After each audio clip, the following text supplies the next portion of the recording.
welcome to WebAuthn and the future of web security. My name is Jarrett Helton.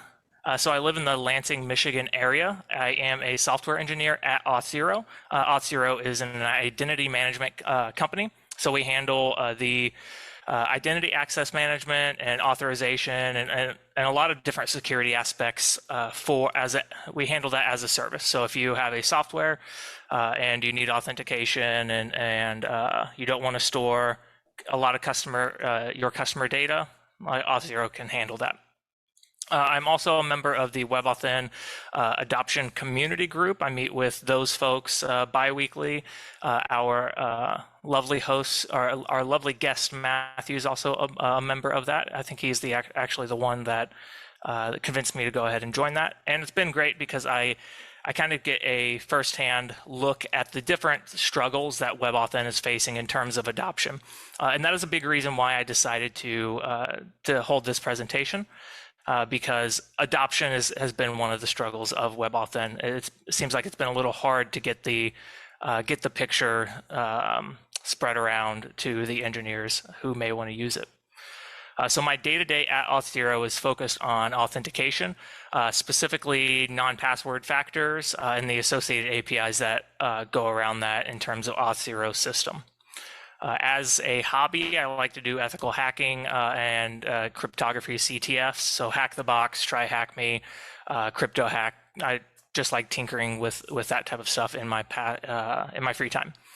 I also love video games, like I'm sure most people do at this point, making music, and I binge watch a lot of anime, a ton, so much. So I do want to give a quick disclaimer, and obviously I am very biased because I work for an IAM company that handles authentication.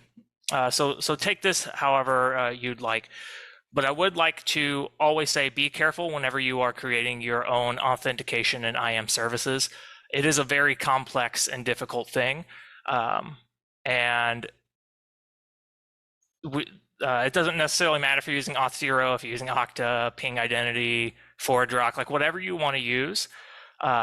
It's always best to use something that has the proper investment into it so that you know that it's done correctly.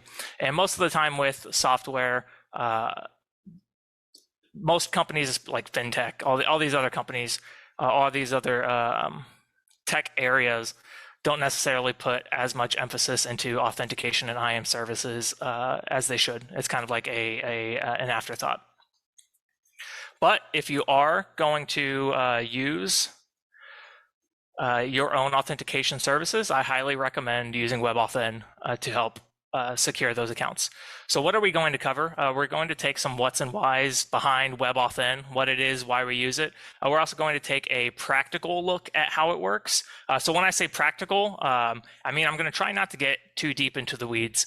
With WebAuthn, I found that it's very easy to get stuck on one topic and spend a lot of time on that topic or a lot of time on that detail. So we're going to cover some details at a high level, and I'm going to try not to get myself too stuck into the weeds with some of these topics. I find there are a lot of really little interesting things within the WebAuthn and FIDO2 standard in general that personally I'm very excited about and that I think is super neat. But they are things that aren't necessarily useful if you're just a software engineer looking to implement it really quick. And of course, mixed through this presentation, I'm going to demo WebAuthn passwordless and usernameless flows with a sample app that I've created. The code can be found at that really awful GitHub repository if you end up being interested, and I will share that in the Zoom link or somewhere that Eric tells me to share it whenever we are done.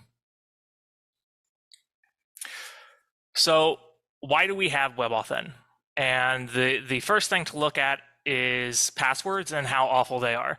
We all know that passwords suck. Like, you know it, I know it, your mom probably knows it. She has 4 sticky notes on her desk with different passwords written on it. Some scary statistics about passwords. At least 60% of people reuse their passwords across multiple sites regularly. I mean, just a couple years ago, this was me. I hate having complex passwords, and I did not use a password manager. I've since, learned the error of my ways and have migrated everything to a password manager. But prior to that, I was just as guilty as a lot of people are. An estimated 81% of data breaches are due to poor password security. So it seems like almost every week in the news, or every month at least, we're hearing of some company that was hacked. I think just recently, was it Verizon or T-Mobile or one of these huge cell phone companies had a lot of data that ended up being leaked.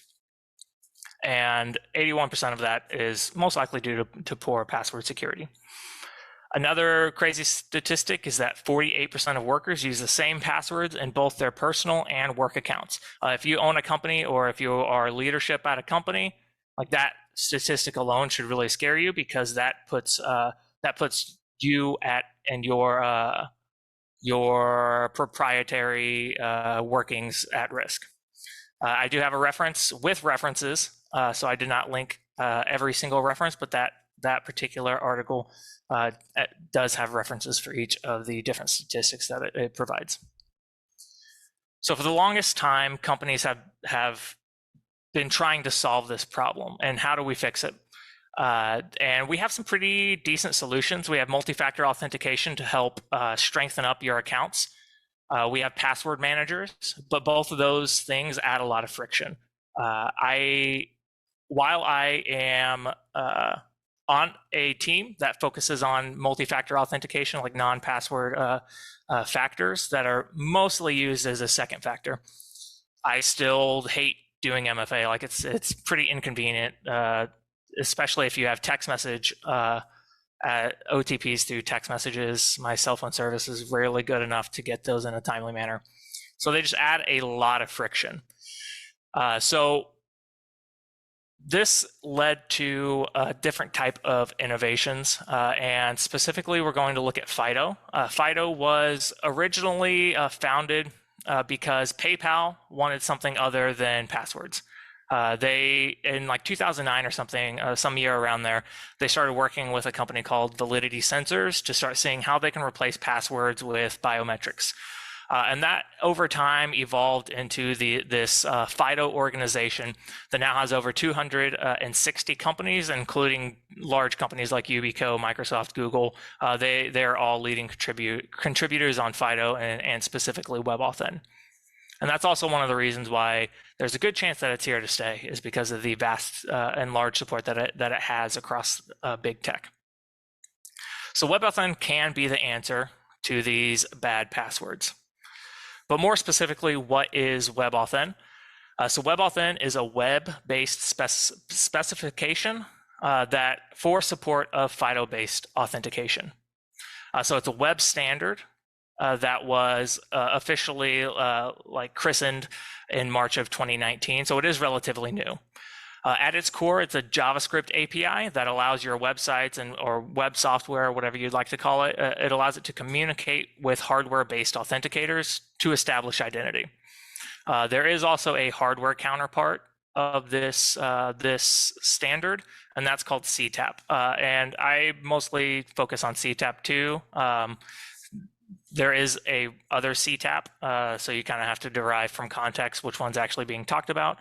But for the most part, CTAP 2, one increment up, that means it's the new version. Here's a quick little image to kind of look at the overall FIDO2 standard. So the protocol between the software that we make and the web browser is going to be WebAuthn, and then anything between the web browser or the operating system and the actual authenticator, so a security key or a biometric device that's embedded into your device, that whenever we look at the transactions between the browser and those authenticators, that's going to be CTAP, our client to authenticator protocol. We are only going to focus on WebAuthn because we are not necessarily the hardware people in this diagram. Another thing to quickly cover is the difference between platform authenticators and roaming authenticators. So platform authenticators are most commonly known as biometrics. That's what we all like to think of them as a fingerprint scanner, Face ID, but it's not necessarily only fingerprint scanning and Face ID. It's any type of FIDO2 compliant authenticator that's embedded into the device. So it's a physical part of the machine that you were using, such as Touch ID on my Mac OS, which is what I'm going to be primarily using. And then we also have roaming authenticators, which are going to be your FIDO2 compliant security keys that are much less common. Usually you'll only see that in enterprise scenarios or in people who are a bit more paranoid. Where am I going? Okay. So now we're going to dive a little bit more into why use WebAuthn. So fundamentally, and I will state this as a fact, WebAuthn is more secure than the vast majority of other options that we have out there. It's more secure than push notifications, time-based one-time passwords, certainly more secure than passwords. And this is because it uses symmetric and asymmetric cryptography along with other proven cryptographic methodologies to ensure and mathematically ensure that trust can be given. The credentials that it creates are scoped to a device and the domain of the relying party. The relying party is another term for basically us, the software that we're creating. So in other words, whenever you use WebAuthn to register a WebAuthn device with a website, that credential that's created can only be used with that device and that website. It cannot be used anywhere else. And because of this, it protects against phishing and man-in-the-middle attacks. Usually with phishing and man-in-the-middle attacks, there is a website with a different but similar domain that is sitting between you and the actual website. With WebAuthn, that is not possible because it is scoped to the actual domain in which the website belongs to and which the credential is registered with. Additionally, WebAuthn can force something called user verification on the local authenticator. So essentially, it's able to make sure that whoever's using that authenticator is who we expect it to be. So that'll either be through fingerprint, some type of passcode, or in the case of security keys, it'll be a PIN code. So that's like another way of enforcing this security. And because of that, it can provide multi-factor authentication with just a single transaction.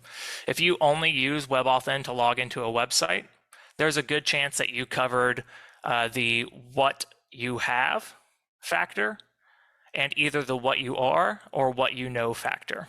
Whereas passwords themselves only cover the what you know factor. And next I am going to now go over to a demo. So this is a very, very basic site. And if you go and look at the GitHub repo, don't expect to see like a authorization server that's like doing everything perfectly, because it's not. I'm not signing cryptographically signing session tokens or anything like that. I'm just doing like the bare minimum to show how to use WebAuthn within your website. But we are going to go ahead and sign up. So I'm not going to check the usernameless one here. We're only going to focus on the idea of passwordless. Whenever I click the sign up, hold on, let me make sure nothing is getting blocked. One second, let me demo gods.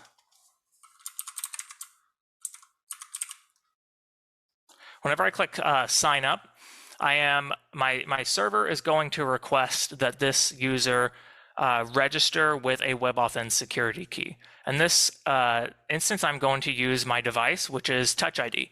I'm going to touch my Touch ID, and it's going to register my user and log me in. So we can see here in devices, we have a couple properties. We have the public key and a credential ID, and then a counter. We're going to cover these in just a little bit, but we can see that that I have a user who's logged in now. I'm going to log out, and I'm just going to log in instead of register this time, so you can see how that looks like. I'm going to log in, and right away, it's going to ask me for my fingerprint, use my fingerprint, and now I'm logged in again as my demo user. So that is a passwordless flow with WebAuthn. It's not particularly fancy. It's very fast. And the fact that it's so quick to demo is why you should consider using WebAuthn, because it's very frictionless if you are using it in a good way.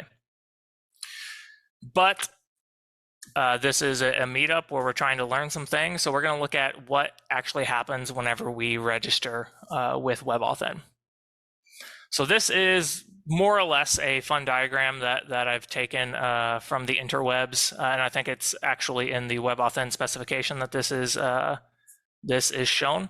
But this is the steps that end up happening with everything that we just saw for the WebAuthn registration. It looks like a lot more than we actually saw.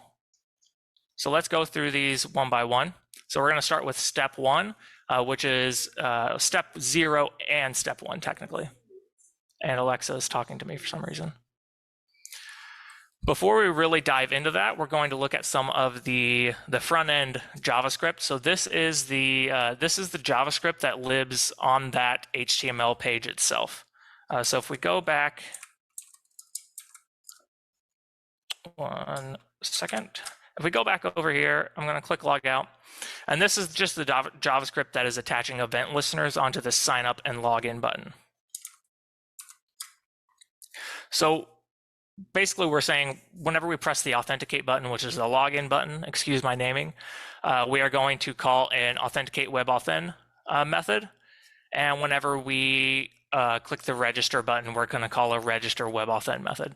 These methods themselves are in a separate JavaScript file that looks like this.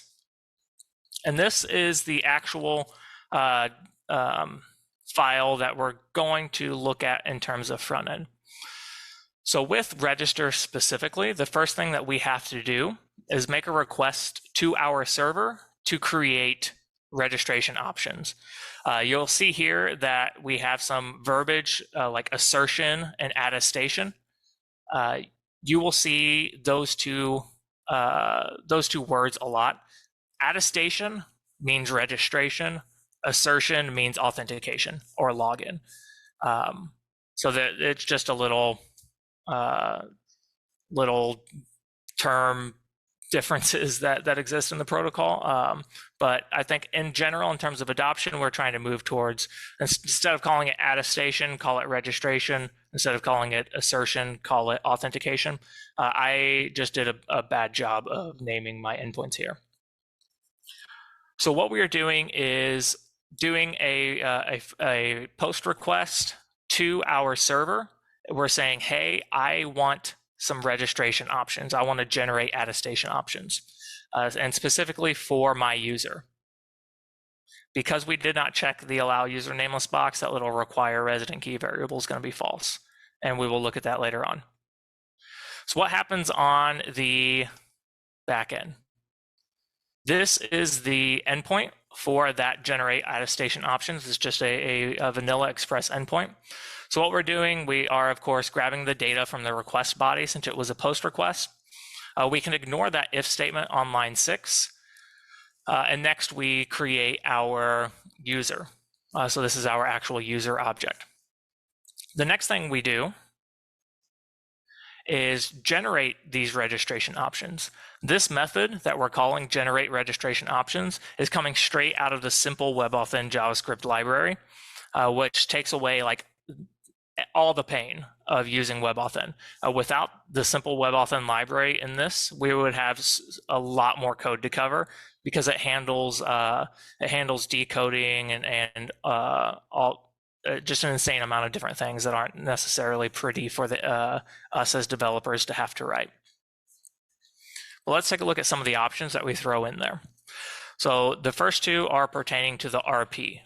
RP stands for relying party, and relying party is going to be the server that is trying to authenticate this person. In this case, it is my Express server that I have here. That is the RP. So we have to pass in the RP name and then an RP ID. That RP ID is going to be your domain name. That is defined up towards the top. Next, we're going to look at the user-specific properties. We have user ID, a username, and then user display name. User ID can also be called the user handle, and that is going to be used as a way of tying back a user to a credential later on. And we recommend not using sensitive information like email, because it could end up actually embedded into the device, and then if you get your device stolen or hacked into, then that information can be there. In this case, we're using just the username, but in a real life scenario, you would probably want to generate a random string to throw in there. Next, we have username and then user display name. Those are, again, options that all mostly focus around user experience, and we will see those two come into play later on. The next set of really important properties we'll look at are attestation type and authenticator selection. Attestation type, you can either have direct, indirect, or none. I'm not going to be covering attestation a whole lot in this particular presentation, but for the most part, for anybody mostly implementing WebAuthn, you're most likely going to set it to none, or you're going to set it to direct. From my experience, indirect doesn't necessarily have a lot of use cases that I've run across, and we can cover that a little bit more in the Q&A. And then let me roll back one, sorry. Authenticator selection is going to tell us more, set more parameters around what type of authenticator we want to allow this user to have. Authenticator attachment is a way to specify whether you only want them to have security keys or you only want them to use biometrics. Let's say you have you work for an enterprise and you have an admin portal for your employees, or for the employees of this enterprise. Now they have a policy that says you have to use WebAuthn and you have to use a security key. You are not allowed to register your Touch ID on your phone as the factor. That authenticator attachment allows us to do that. It can either be cross-platform, which specifically narrows it down to only security keys, or you can have platform, which narrows it down to just biometrics, or platform authenticators like biometrics. But if you leave it blank, we are able to specify both.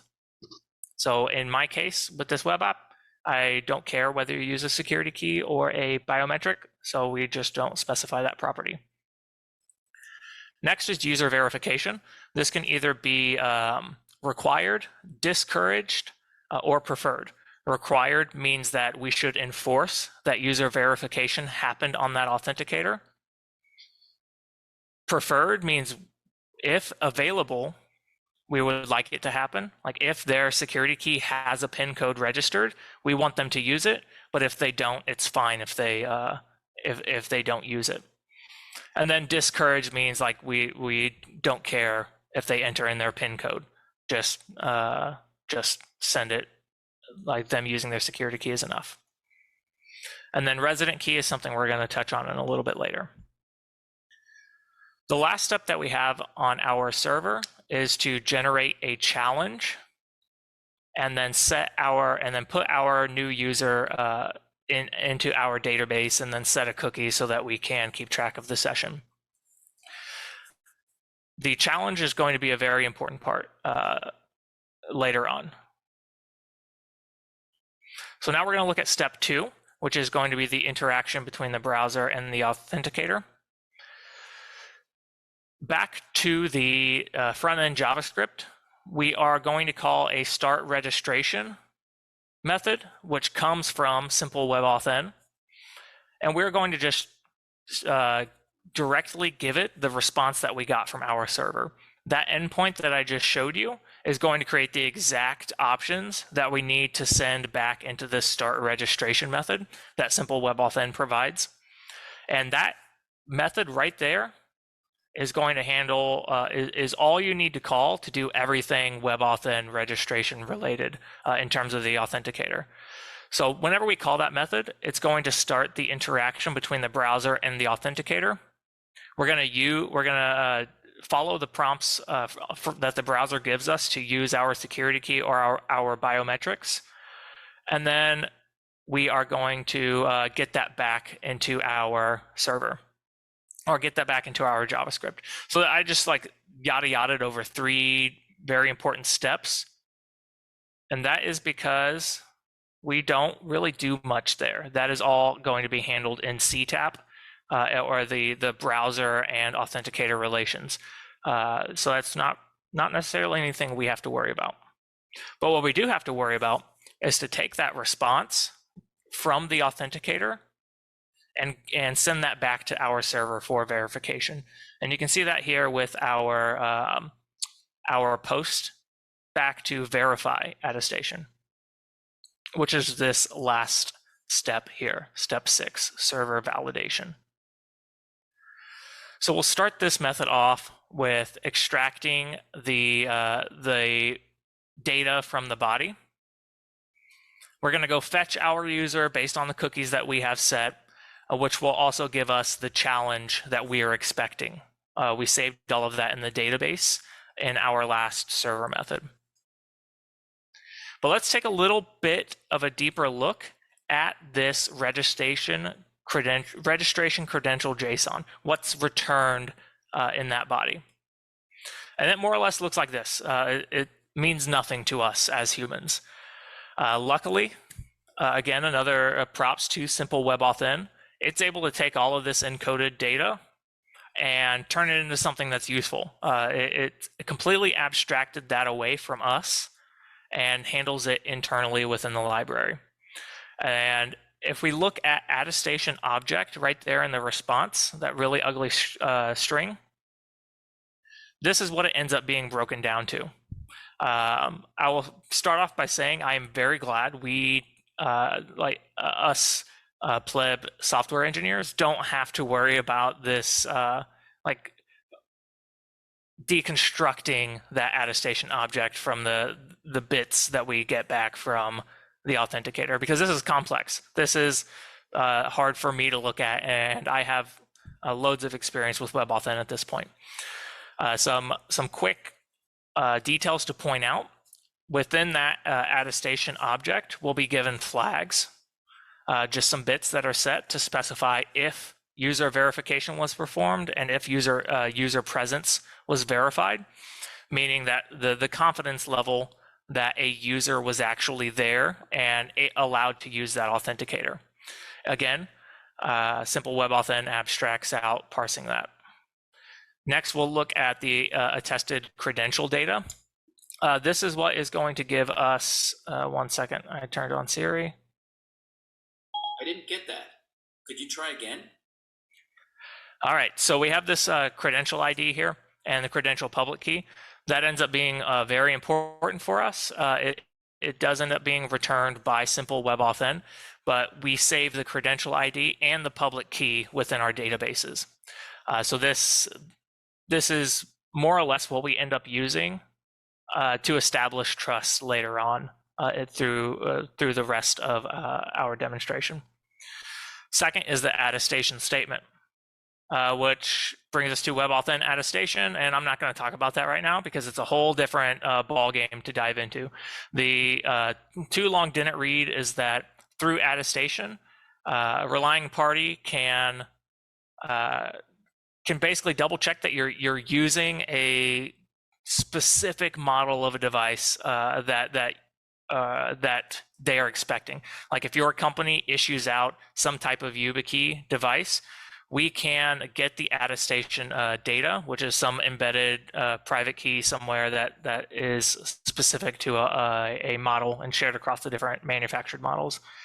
But it's just a way of saying, like, yes, this person used this particular device to authenticate versus some other type of security key. But that's like a whole different ball game to go down in, and unless you are a stingy enterprise, you probably won't have to worry about it. Which finally brings us away from the ugly data that that simple WebAuthn is able to work with, and we're going to call verify registration response. All we have to do is pass it that body that we grabbed from WebAuthn, and then our expectations around what we need to verify. So that means the things that we need to check is we need to make sure that the signed challenge that came back from that authenticator is the same one that we're expecting from the beginning of that transaction. Signing challenges and verifying challenges is a type of asymmetric cryptography that we use every day with TLS and other technologies. So nothing too revolutionary there per se. What's really interesting though is our expected origin and expected RPID. That's where we're able to validate that the correct credential and correct browser or website, I should say, performed this registration. So that's where we get our scoped credentials in. And we don't have to think too much here. Again, simple WebAuthn in the title. Just give it some data and we get the verification. From that verification, we get a verified property and some registration info. If everything looked hunky-dory, the sign challenge passed with the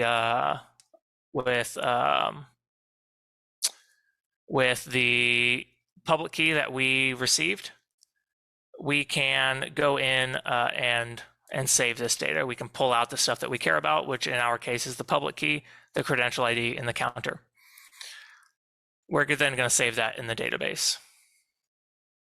So now at that point, if we look back, let me sign in again.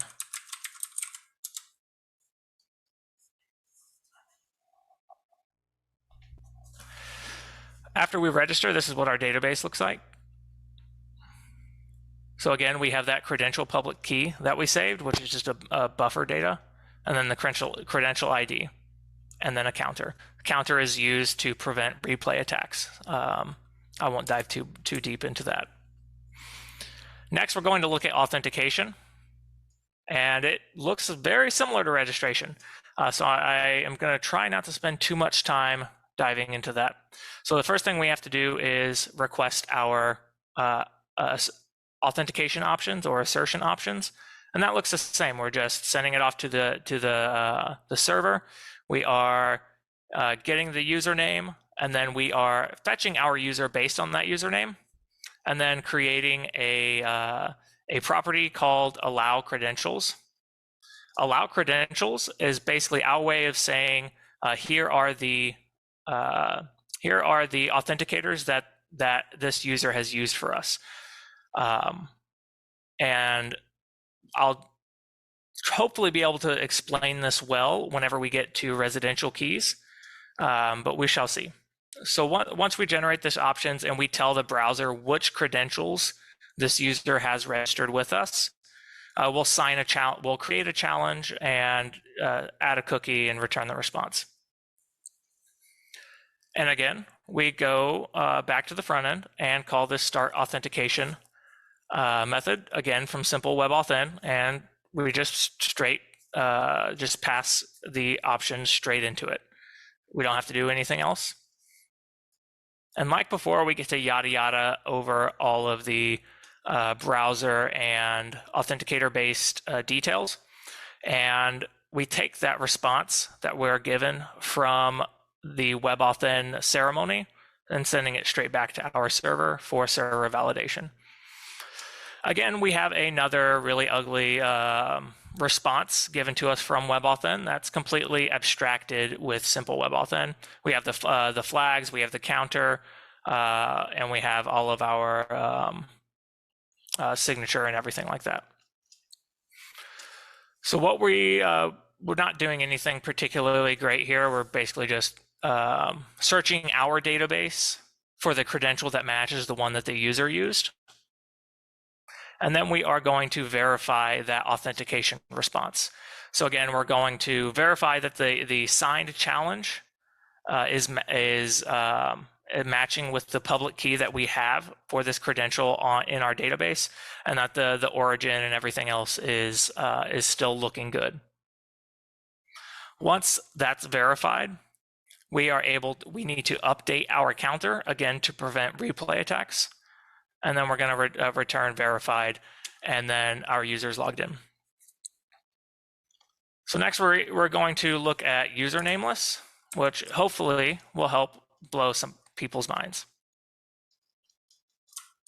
So I'm going to do demo user 2, except this time I'm going to check allow usernameless. I'm going to click sign up, and again with the Touch ID, and I'm signed up. Nothing crazy has changed there. Whenever I log out though, and I go to log back in again, I'm just going to hit the login button. And right away, it's going to ask me for my fingerprint. I'm going to give it a fingerprint, and it's going to present me all the list of authenticator residential keys that I have registered with this device. You can see I've done this a couple of times. In our case, we just registered demo user 2. So I'm going to select that here, and we're able to log in. So we were able to log in without me ever telling my server what my username was. And we can actually take this a step further. We don't even need to specify a username to sign up. We do have to check the box though. So I'm going to hit sign up, no username at all. I'm going to click this device, and I'm going to touch my key. Now my server did generate some type of username. You have to have some type of data that associates an account with an authenticator, but it doesn't have to be identifiable information. So if I log out and go to log back in, we can see my my crazy 20386B44 credential here, and I'm able to log in. So I'm able to register with the site without handing over any of my information. Technically speaking, with this usernameless flow, this software doesn't even need to store the credential ID. It only really needs to store the credential public key and the counter. So let's look a little bit into how that works. And it's basically the exact same. The flows are the same. So I'm not going to go through everything that we looked at, because there's only a very small amount of things that are changing. And one of them is being the checkbox that I clicked, where we are setting a property in the front end. And then we're just sending that require resident key Boolean to our methods for the registration endpoint. Back on the registration here, we can see I have some if statements here that basically, if we don't have a username, then we're using a usernameless flow. We generate some arbitrary username, and we use that in our generate registration options. And then down there towards the bottom, where we have resident key, if our front end is telling us to require a resident key, then we're going to set that to required, so that the options change, so that resident key is set to required, which will tell our browser and our authenticator to create a residential key. Now, we also still have to we have to track a challenge on authentication. So if we go to the authentication route, whenever you first click sign in, or log in, I should say, when we click log in, our server knows nothing about us. Like, how do you generate a challenge when we know nothing about the person that's logging in? And all you have to do is basically create a session.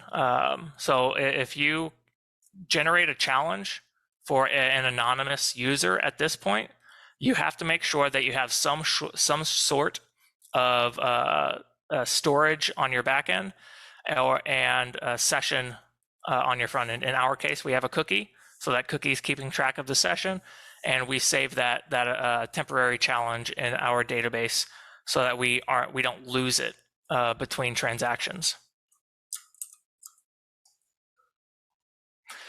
And that's pretty much all that we have to change. So we just have to flip one flag on the back end in order to make sure that we require a resident key to be created in the WebAuthn ceremony. And then during authentication, we have to make sure that we're keeping track of the challenge that we sent to an anonymous user. Because if you lose the challenge, you can't then verify the challenge, and there's no way to establish trust. So what is a resident key? So resident keys are also known as discoverable credentials. They are the credentials saved in flash memory or on the drive of the device itself. For security keys, this memory is limited. So we are able to say that instead of our servers storing these credentials, the keys themselves store those credentials. And that allows us to basically delegate the discovery of a credential to the authenticator itself. We're able to say, our server is able to say, I want anybody to authenticate with WebAuthn. At this point, I don't care who you are, just you tell me who you are and provide that proof.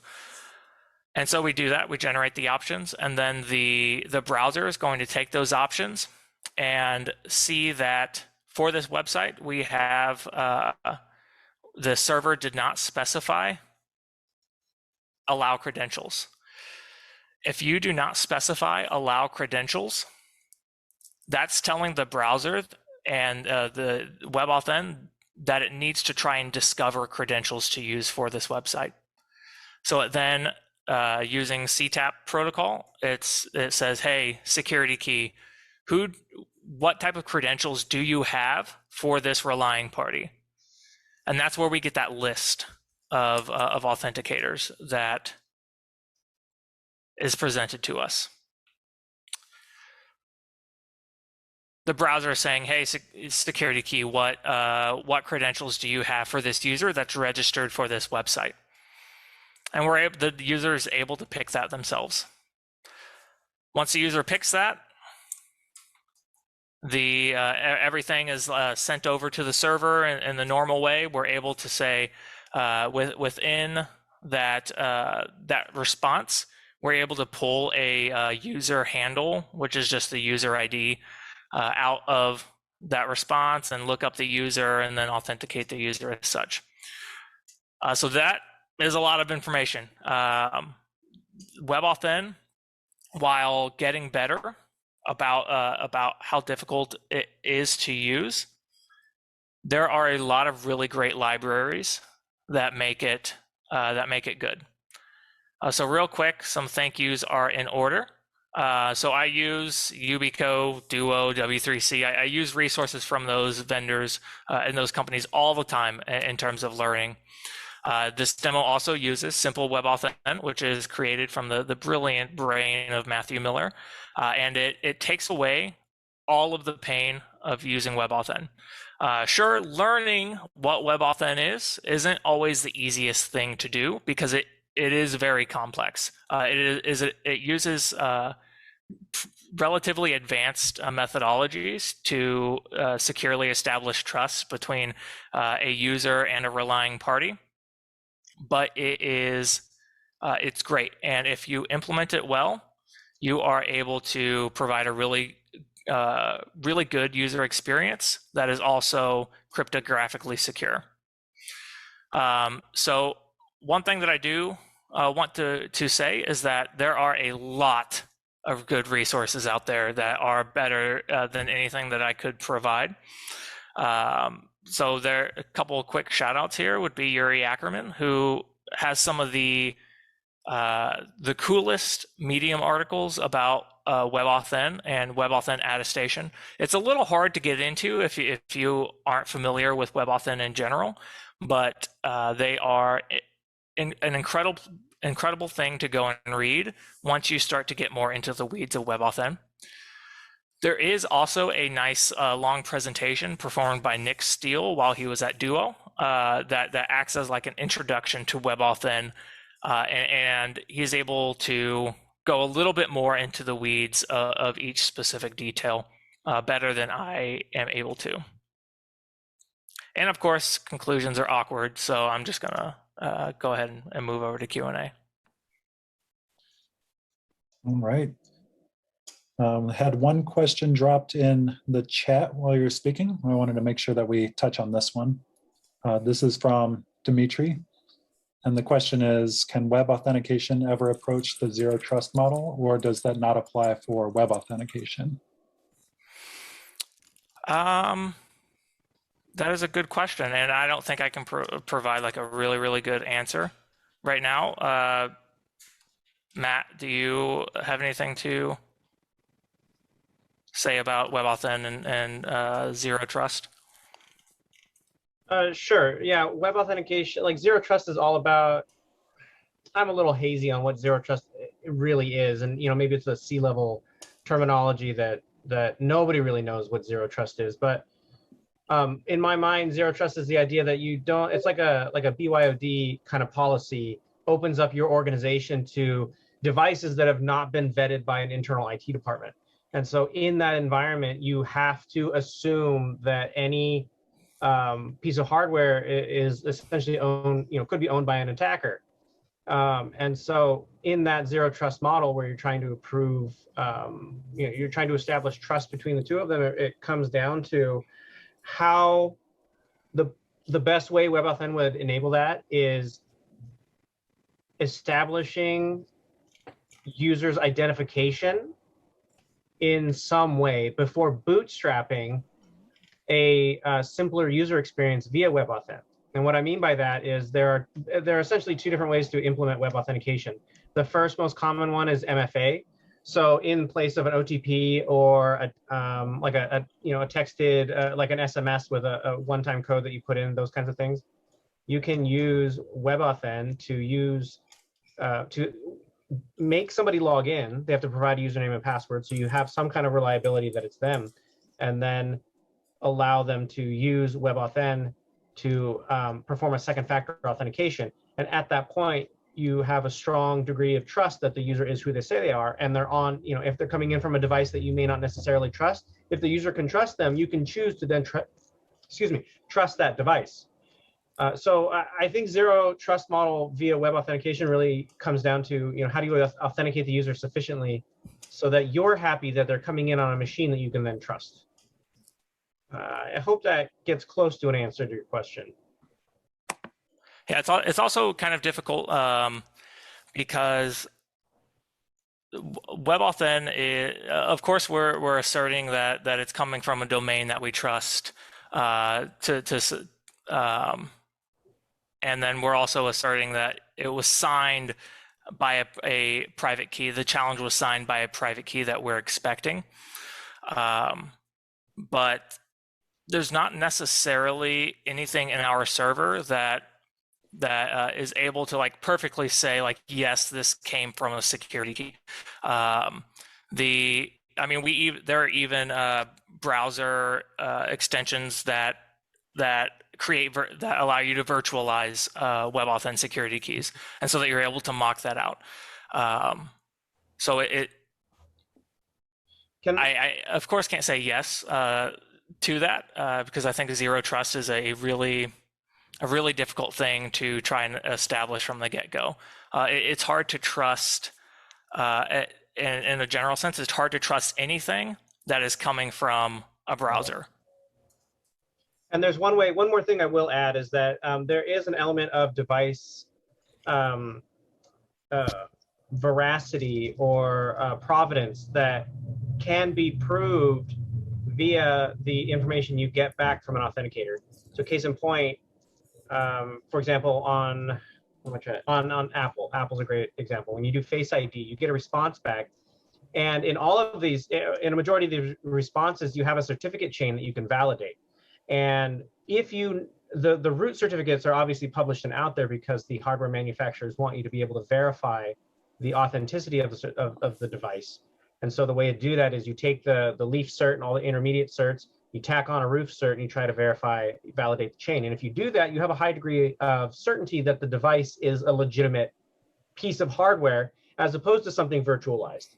Because there isn't anything about WebAuthn that inherently forbids you from your authenticator from being software-based, except for these certificate chains that obviously a certificate chain can only be validated if you have the root certificate or the private key of the root certificate. And that, so, that already establishes trust via the hardware manufacturer. And so then you do have the ability to essentially filter out devices that you do not trust.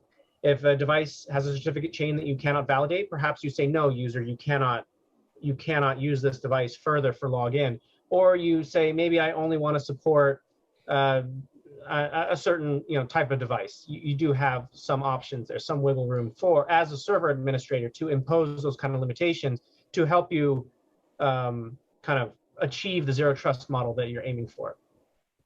One thing to point out, and you can correct me if I'm wrong, but the private key that is used to establish that device trust, it's model based. So if you have a specific model of a security key, that private key is going to exist in other models. So it's a manufactured private key that, like, if you get your hands on a specific model that some other user is using, you can of course say, hey, I'm also using this, or I've ripped this this private key from the Flash hardware because I'm a hacker man. So there are, it's solid. Fundamentally, it's a solid way of handling it, but it's not 110% like attacker proof or yeah, hacker proof, I guess is enough to say there. Dimitri replied in chat, great answers, thank you. This question is really in response to working remotely challenges. And there's one more question in the chat as well. Talking about, oh, this is from Eli, talking about the challenge sent by the server. This is mostly to link between the server and the client and nothing to do with the authenticator, right? So the challenge is generated on the server, but it's signed by the authenticator. So the authenticator takes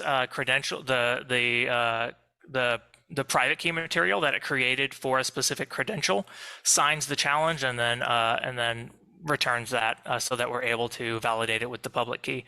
One detail that I did not mention, but I meant to mention, is that the credential ID that we have on a server, there's a depending on the way that you're registering your key and the specific key that you're using, that credential ID could actually just be the encrypted private key information for a device. So one strategy that security keys are able to enroll an unlimited amount of credentials is to create a private or a public key pair for a credential, encrypt it with an embedded private key that is unique to that one device, and then send it back to our servers to store. And then whenever we want that to use that specific authenticator, we send back the credential ID that only that authenticator can unencrypt, and then use the scoped public key material to sign the challenge and send it back. That differs in residential keys, though. Residential keys, the credential ID and public key, private key material stays on the authenticator and takes up flash memory. It's actually stored there. That's why you can only have like 25 for a YubiKey. You can only have 50 for solo keys. One caveat to that is that YubiKey actually has a different strategy. They do not key wrap the credentials and send them back to you. They deterministically regenerate them each time. But that's not neither here nor there. There's something I wanted to clarify real quick, if I may. The concept of the challenge and the counter. The challenge, and this was a question that Eli brought up, the challenge is to prevent replay attacks. If an attacker, like a challenge is essentially only good for one ceremony, they're sometimes called. And so regardless of whether or not an authenticator is able to produce a legitimate response in response to invocation of the WebAuthn API, the server should invalidate that challenge. And every time an authenticator attempts to authenticate or enroll, you would obviously have a new challenge so that an attacker can't have a constant request that they can just send back until your server accepts it.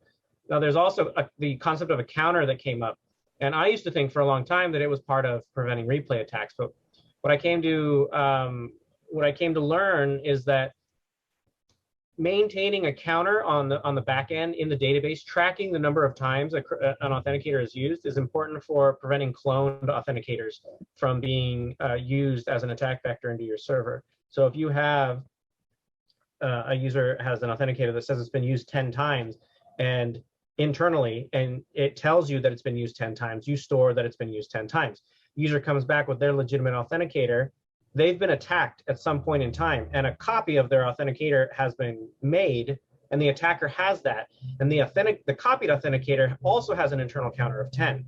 So now the user comes back, they have their legitimate authenticator, they're none the wiser, they log in.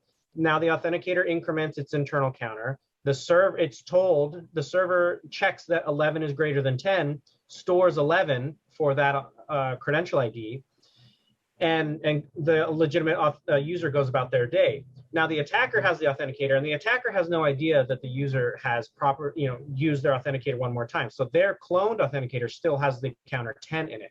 So if the attacker comes to the server, the authenticator is going to say, hey, I've been used 11 times.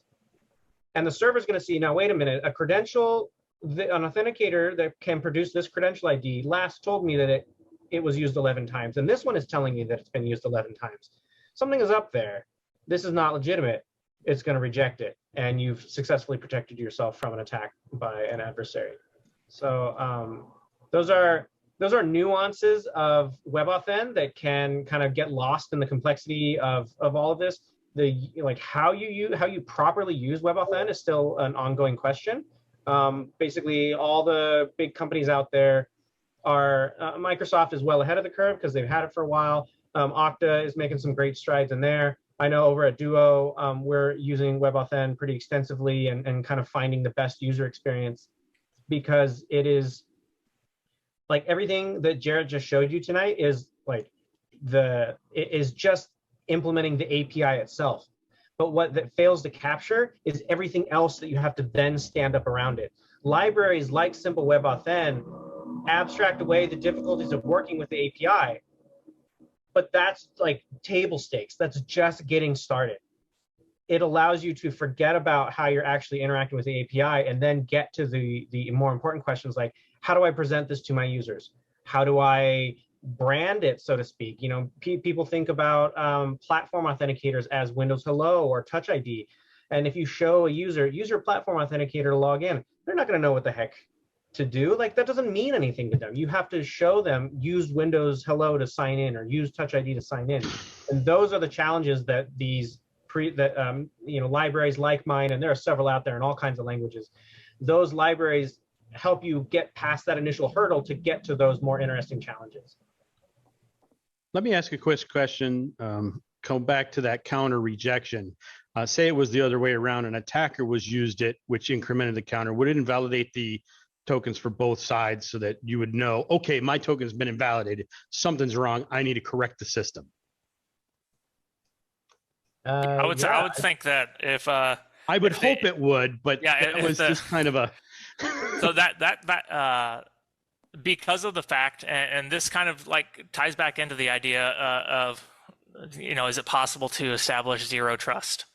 And because of the fact that if the timing is right and somebody clones an authenticator in between uses, like, there's not much on our end that we can do to counteract that. Like, of course, the counter will increment the next time the real user comes in and tries to log in. It's not going to work, and they're going to complain, and either MFA is going to be reset by the IT department, or somebody's going to be like, okay, that's really fishy. Let's see what's going on. Like, oh, okay, you've been hacked. Something weird happened. I think the more concerning example would be if they cloned my thing and it it failed because I had already gone in and incremented the counter, would I then lose access with mine as well? So I knew that at some point it was compromised. So that's going to depend on the implementation Okay. of whoever did it. That would be out of the WebAuthn spec and more into how the software decides to handle that failure. That comes down to like, what's your disaster recovery process when one of your employees is under attack from a state level actor that has the ability to clone hardware that is manufactured in such a way as to prevent the exfiltration of the root certificate or the private key, excuse me, because that is a part of the trust model of WebAuthn, is that the assumption is there that the private key never leaves a hardware authenticator.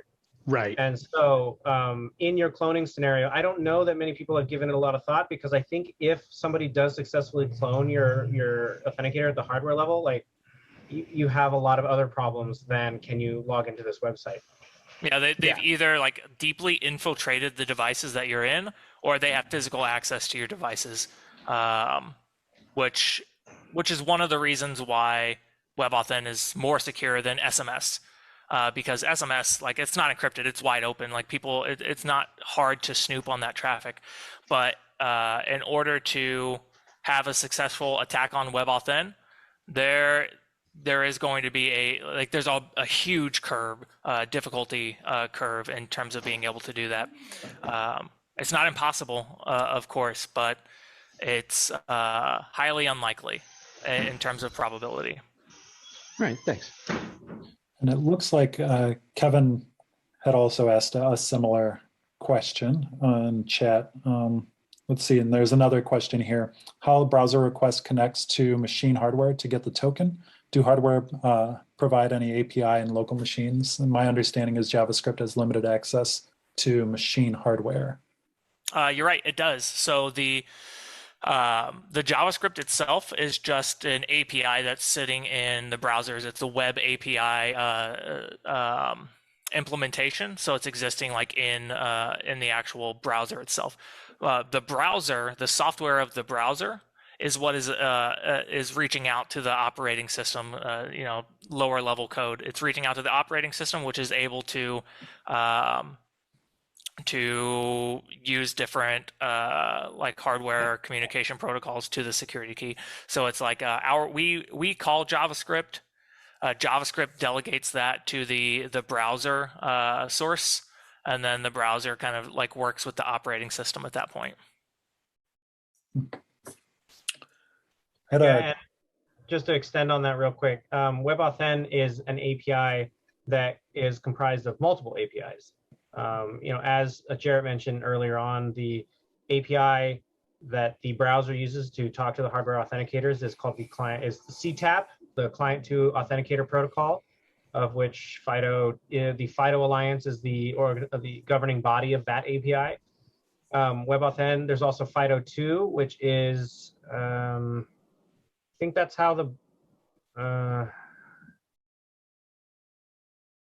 FIDO2 represents the whole end-to-end CTAP2 plus WebAuthn together, right? Oh, that's right. The relationship between them is a little, I always forget it, but you're right. FIDO2 is the combination of CTAP2, which is the browser to the hardware, and then WebAuthn, which is browser to JavaScript, to userland JavaScript. That whole thing holistically is FIDO2. Yes, thank you. But I had a couple of questions. I think you answered one of them earlier.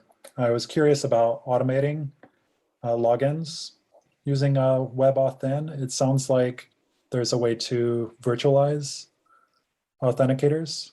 Yep, there is. And there is even, so if you're using like Selenium or anything that uses WebDriver, WebDriver has support for creating virtual authenticators in order to create these end-to-end testings and automation for logging in. It's not like it's not the best experience right now. It's still relatively new, but it is possible to automate that and create end-to-end tests, or to, I don't know, DDoS a website if you really wanted to. That's illegal, by the way. And my other question was, it looked like there's a way to support multiple devices on one account associated with the server. Could you give like a 30,000 foot overview of what that might look like? For sure.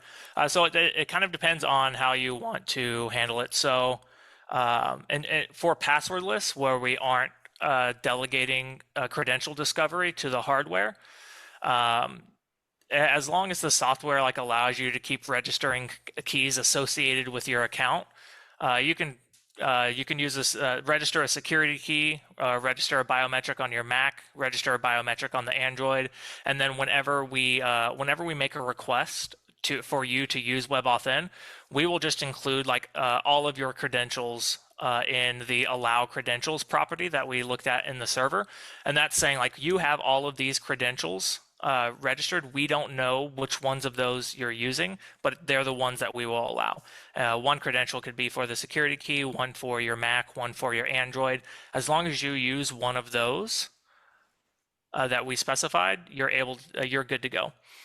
With user nameless, we do not specify credentials in our requests, so it's up to the browser to discover what it has available for this domain. So if you don't have anything saved on disk or on flash memory of the device, you won't be able to log in or discover any credentials. So technically speaking, yeah, you can have multiple user nameless keys. However, depending on the naming strategy of how the server implements it, you may end up with multiple accounts as opposed to multiple keys in one account. Gotcha. Thank you. I'm curious, so with just so I can kind of understand where this fits into authentication space and stuff. When there's SAML, there's OAuth, there's OpenID Connect, and then I'm new to FIDO and WebAuthn. Are these another form of different authentication like those, or is this something? This is going to be a step deeper. So OAuth is a specification for authorization, like delegating authorization from like one client to another. Mm-hmm. FIDO is specifically I'm trying to think of a good way to phrase it, a specification for establishing trust of a user. It has nothing to do around authorization delegation. It has more to do with a specific type of trust establishment. If I were to put a login protocol in like a timeline or in a line, let's say we have an OAuth flow that's right here. There's a lot of nooks and crannies between hitting an authorized endpoint or hitting an OAuth token endpoint and where WebAuthn would fit into that. So there's a big space here that is OAuth, and then somewhere within OAuth we have to establish identity. We have to authenticate the user. That's where WebAuthn fits within that actual identity establishment, and so it's not necessarily a protocol in the same extent as like SAML or OAuth, but they work really well together to okay, that makes sense. Yeah, identity. I understand, because you're not actually getting because I think I was a little confused because I saw like the when you're on your what they call it's called the attestation. Is that right? Did I say it right? That had something that looked like a JWT token in it, because I saw the EW, and so like I think, oh, that's what you might be able to use to call the API and things. But this is really just about the credentials and not having to password, knowing who you are. You still would then use, like you said, a token service to be able to actually then get back a bearer token or something like that after authenticating with this, right? Yep. An example flow would be like hit an authorized endpoint for an authorization server. You get routed to a login screen. You use WebAuthn to log in and to prove that you are who you say you are, and then the authorization server delegates a JOT with some scopes and some some other parameters within it, and then hands that back to you for you to do what you need to do. Nice. Very cool. Thanks.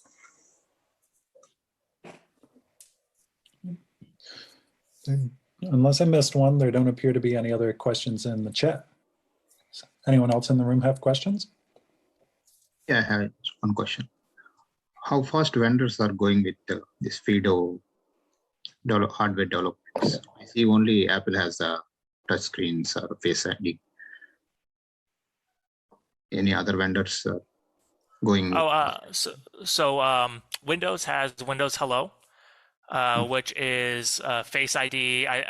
They can have a bunch of different interfaces, but Windows Hello is a platform authenticator that's FIDO2 compliant. So if you have a Windows machine, you can use Windows Hello as a replacement for your password if the browsers or if your websites support it.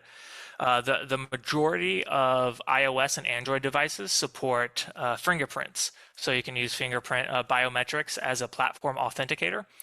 And then also if you, as long as you have a security key, you can also use security keys across all devices to authenticate with WebAuthn. Thank you. Yeah, if you want to get started playing around with this stuff and you have a phone that's been made in the last, I don't know, 2-3 years probably, being a little bit conservative, you have something that will work with WebAuthn. At the key also that you want to look for if you decide you want to branch out, like if something about this really piques your interest and you want to branch out and buy more hardware and end up like I do with 24 authenticators of all various makes and models, and then what you want to look for is FIDO2 support. That'll be the keyword. And FIDO is Fast Identity Online. So FIDO is an acronym that stands for that. And FIDO2 is yep, that's the keyword. I mean, most things these days are going to support it. U2F is an old version of it. Don't look for those. Don't waste your money on those. That's going away. But yeah, and cross-platform, like really in WebAuthn, like I mentioned earlier on that one of the challenges of implementing WebAuthn is what do you show users to get them to use these things, because they're not going to know these technical terminologies, like what's a cross-platform authenticator to a user. They're not going to know what that is, but if you show them iconography that looks like a USB security key that's FIDO2 compliant, they're going to be like, oh, my security key, yeah, I'll plug this into a USB port and I'll use that. Or platform authenticators as well, you need to brand those. But yeah, at the end of the day, I think this is my gut feeling. This is a little bit of insight. Well, this isn't insider baseball, but this is just my gut feeling as somebody who's kind of been involved. Like I started down the WebAuthn path for fun 2 years ago, just shortly after the spec got ratified, because I was like, this sounds really cool. And then also professionally, kind of having an opportunity to take it, put it through its paces. Platform authenticators are really going to be where mass adoption of this is going to take off, because if you want to go down the security key route, you need two, and you need to register them everywhere you want to log in with them. Because if you lose one, you have like the account recovery story, especially at the consumer level, is terrible. Enterprise is different. If you get locked out of something at enterprise, you have an IT department, a help desk department you can reach out to and be like, yo, here I am who I say I am. I locked myself out, and they're like, all right, we're going to reset your account. Boom, you're done. But you get locked out of Twitter, who are you going to call at Twitter? Twitter doesn't care about you. They have tens of millions of users. You're a drop in the bucket. They don't care about you. So that's why security keys are really a non-starter in my opinion. And because nobody wants to manage two of these things, and potentially more, depending on how crazy you want to get with it. Platform authenticators are just as bad, honestly, because of the cryptographic nature of the way we interact with all these things. If you lose your phone or you trade your phone in before you've had an opportunity to log in and then register your new phone, like you go into a T-Mobile and you're like, oh, hey, I want to trade my phone in, and now you don't have it anymore. Like, you can't log into anything. And in fact, we're starting to see, we're starting to see the big companies, and by that I mean Google and Apple, are now experimenting with what is a user recovery story for consumers, for retail consumers, for non-enterprise people. And they're working on ways to essentially sync the private key, which the implications of that are still being explored. If the private key can be not exfiltrated, but if it can be copied and duplicated and transitioned from device to device, what does that mean about the WebAuthn security model? And those are questions that people are still debating right now because it is such a new concept. The assumptions to date have always been the private key will never leave your device. But now here we are, the companies with the means to make that happen, to make that feasible, and to craft a user recovery story that will allow your grandma to drop her phone in a water puddle, go replace it, sign into her Google account, and re-log into everything. The synchronization and stuff that has to happen is coming, and it's coming within a year. And so those now also have user experience challenges that server RP relying parties, they're called, is the terminology for it, but the relying party developers are going to have to tackle with, and because of their implications on the zero trust model. And again, I'm trying to bring it back to some of the earlier questions, but this is a really dynamic API. Sorry, Jared, I didn't mean to, you're good. take the stage, but Rant away. I didn't intend to get so passionate about this, but this is where I am, and I'm trying to share some of these insights because I do recognize that there's some interest from those of you here in attendance today. So those are little tidbits of things. Within the next 12 months, the WebAuthn that Jarrett presented today will look mostly the same, but I think we'll start to see more and more users demand it, probably driven by adoption at work. And they'll start to demand it at the websites and everything that we all use today. And well, also not supporting it is it's a risk. Yeah, absolutely. Because there are so many different vectors of attack that put you liable for your users and their data. I mean that the amount of data breaches that we've had because of poor practices or negligence is insane, and it's not great. I mean, there's a high likelihood that our social security numbers are out there on somebody's hard disk because some phone company decided not to do something the correct way, and so the longer that you don't start following these trends of these passwordless trends, there's a good chance that you're just leaving yourself liable for breaches that can happen.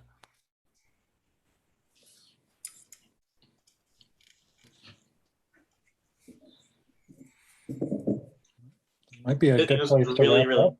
interesting. I truly appreciate this. It's it's something I hadn't seen before, and so very cool. And it was nice to see you dig into the code and show us just how to implement it. It's definitely a little overwhelming, as authentication should be. I think it's but it's also and that's why you don't want to build your own.